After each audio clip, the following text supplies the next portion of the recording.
আমরা দেখতে পাচ্ছি যে নাসার গ্রুপের শ্রমিকরা যে সড়ক অবরোধ করেছিল সেখানে পুলিশ কিন্তু মুখোমুখি অবস্থান নিয়েছে এবং পুলিশের পক্ষ থেকে তাদেরকে সরিয়ে দেওয়া হচ্ছে। এমনই কিন্তু আমরা দেখছি যে পুলিশ এবং শ্রমিক কিন্তু মুখোমুখি।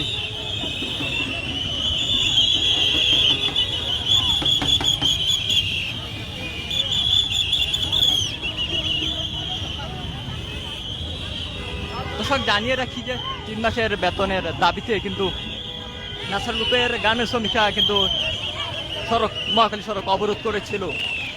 দীর্ঘক্ষণ অবরোধের পর পুলিশ কিন্তু তাদেরকে ছত্রভঙ্গ করে দিচ্ছে এবং পুলিশ এবং শ্রমিকদের কিন্তু মুখোমুখি হতে দেখা গেছে। পুলিশ সবাইকে সরিয়ে দিচ্ছেন এবং অনেকে প্রতিবাদ জানাচ্ছেন।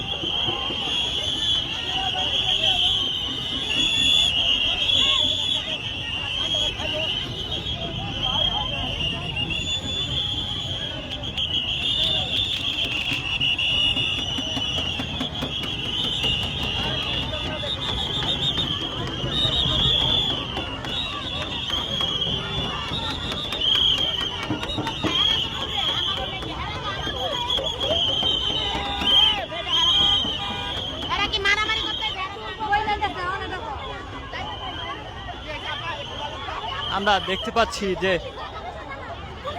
পুলিশ কিন্তু আন্দোলনকারীদের রাস্তা থেকে সরিয়ে দিচ্ছে।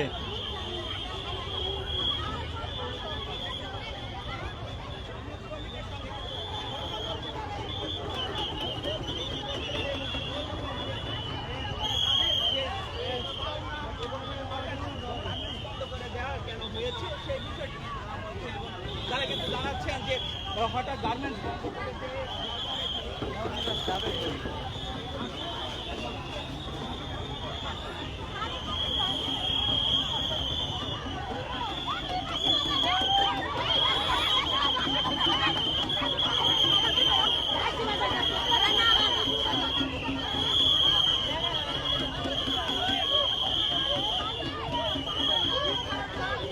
দর্শক জানিয়ে রাখি যে নাসা গ্রুপের গার্মেন্টস শ্রমিকরা 3 মাসের বেতনের দাবিতে মহাখালী মহাসড়ক অবরোধ করেছিল।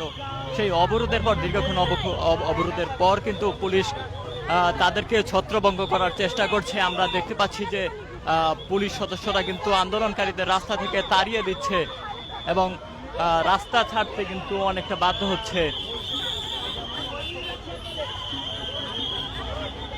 নাসার গ্রুপের শ্রমিকরা যেমনটি বলছিলেন যে তারা কিন্তু 3 মাসের বেতন সহ বেশ কিছু ছুটির এবং ঈদের বোনাস কিন্তু তারা পাওনা রয়েছে, কিন্তু দীর্ঘদিন ধরে তাদেরকে তারিখের পর তারিখ দেওয়ার পরে তারা থানায় কিন্তু যোগাযোগ করে এবং থানায় যোগাযোগ করার পরে তাদেরকে আজকে অর্থাৎ 16 তারিখে একটি সম্ভাব্য সময় দেওয়া হয়েছিল এবং তারা প্রথমে থানায় যাওয়ার পরে তাদেরকে কোনো প্রকার কোনো আশ্বাস না দেওয়া হলে তারা সড়ক অবরোধ করতে বাধ্য হয়, এমনটি তারা জানাচ্ছিলেন। পুলিশের পক্ষ থেকে তাদের সাথে কথা বলার চেষ্টা করা হয়েছিল। প্রথমে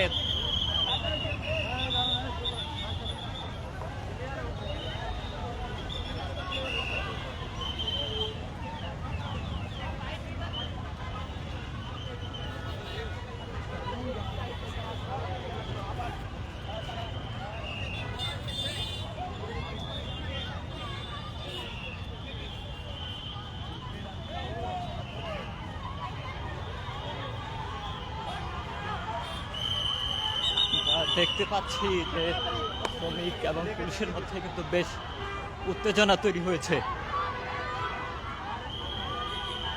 দর্শক আপনাদেরকে সংযুক্ত করেছে রাজধানীর মহাখালী এলাকার তেজগাঁও এলাকা থেকে, যেখানে বেতনের দাবিতে নাসা গ্রুপের শ্রমিকরা কিন্তু সড়ক অবরোধ করেছিল। পুলিশ তাদেরকে ছত্রভঙ্গ করে দিচ্ছে।